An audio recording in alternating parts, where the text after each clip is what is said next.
খেতে বসে পড়েছো এসেই খেতে বসে পড়েছি, মানে আমার কথা জড়িয়ে যাচ্ছে, এত সুন্দর গন্ধ নাকে আসছে।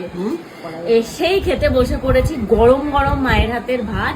আর মা আজকে কি কি রান্না করেছে চলো তোমাদের বলি। এই যে সাদা ভাত, বিট ভাজা, তারপর হচ্ছে এই যে পুঁই শাক দিয়ে কুমড়ো দিয়ে একটা চচ্চড়ি, আবার ছোট ছোট তাতে চিংড়ি মাছ দেওয়া, একদম পোকার মতন চিংড়ি মাছ। তোমায় সত্যি বলিনি, তোমাকে আমি চুপ করতে বলেছি, মা ভেবেছে সত্যি বলেছি। না না এইবার আর তারপর করেছে হচ্ছে এই যেটা সর্ষে ইলিশ, তাই তো?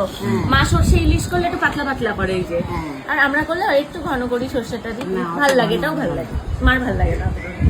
আর এই যে এখানে আছে হচ্ছে মাছের তেল, ডিম, আর কি দিয়েছো? অনেকটা, তাই দেখছি এক বাটি। বেগুন দাও নি?